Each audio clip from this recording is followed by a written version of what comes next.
I, that's my son Noah singing in the background, being goofy.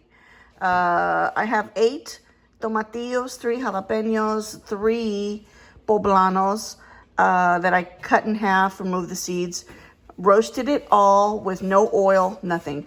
Some garlic cloves, real teeny tiny ones, so the equivalent to maybe 4. I need more. And 1 yellow onion because I didn't have a white one. I roasted them. I'm going to put them in a blender with some cilantro. We're going to make a sauce for some seafood enchiladas. Okay, I'm going to make seafood enchiladas. Here's that green salsa I made. It was in the fridge.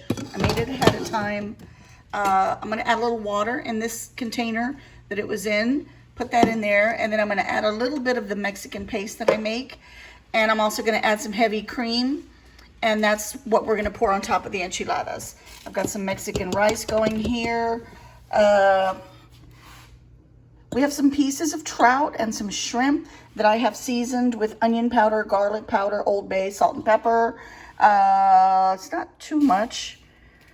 We're also going to add, well, you'll see. I'm going to season this up real good. Yes, I need a manicure.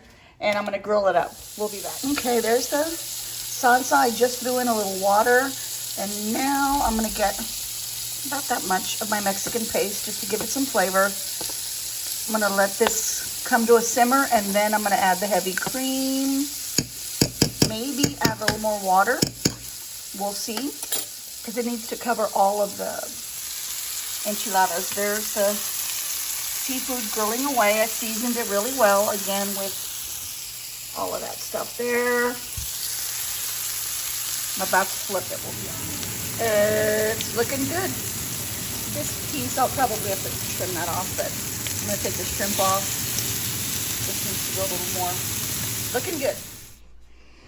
Okay, I have the seafood over here. I'm going to chop it up.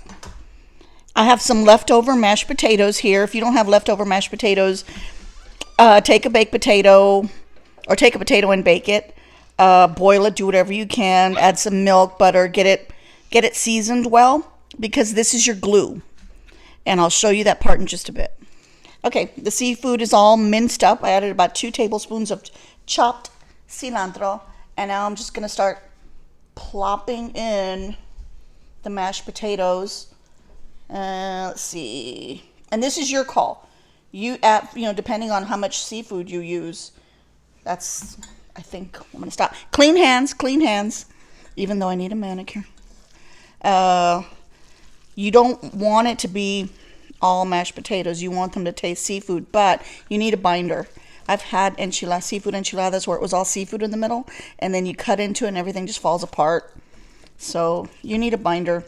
And this is a good thing to, look, see, if a piece was too blackened, it goes out.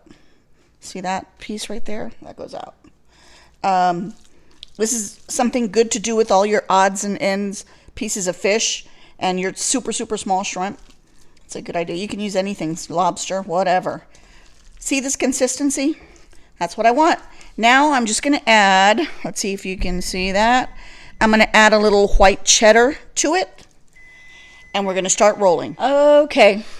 All right. So I've got these rolled out. Here's what I did. And I'm using fresh corn tortillas from my favorite place in PI. I'm taking about that much of the mixture, putting it here. If you want more cheese, I mean, at this point you could. Again, I'm using white sharp cheddar. You could do that. I'm only doing it to these 2 right here because they're mine. My daughter turned around when I whispered. I'm not going to make too many of these because not everybody's going to eat these. Let me put the salsa on top. Be right back. Okay, here's the salsa. I ended up using over a cup of heavy cream. I added more garlic to it. I even felt it was a little bitter, and I added a pinch of sugar. Let's see. This goes over. Don't want to do too much, just enough to make sure that they all get wet. Oh man, what? That was my granddaughter. I dropped the chip. You're cleaning it up. Your grandma does not work here. I live here. Okay. Get the picture. Now, clean up. Clean up. I'm going to use a mixture of mozzarella and sharp cheddar.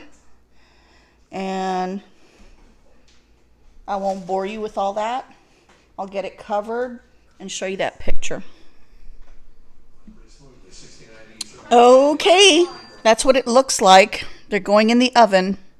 375. I think it'll take about 20 to 25 minutes. Okay, they're out of the oven. They were in there for about, I don't know, I think 25 minutes or so at 375. I put some crema natural, this brand. You can use whatever you want. I just drizzled it over the top. I also added some cotija cheese and some cilantro. I'm gonna serve it with pico de gallo, guacamole, chips, some lime, and Mexican rice. Just waiting for Shorty to get home. Where'd you get trout? It was in there, that bag that you had there. I saw you fishing. You got up early in the... She doesn't know how to cast a pole. I don't know how to cast, you're right. Anyway, Shorty, you've had your first bite. By the way, they got way cold. We were all here waiting for Shorty and Elliot to get home, and Travis. How is it, Shorty? It's good. Good, I'm glad. Anyway, there's a... It's not cold, it's just perfect. Oh, okay. I don't have to stop and... So... By the way, you can buy your salsa. You don't have to make it homemade the way I did. You can buy it. And you don't have to use like a perfect piece of fish. Use all the Where did bits you buy and this pieces. enchiladas at? Ha ha ha. I'm glad you like it. All right, bye.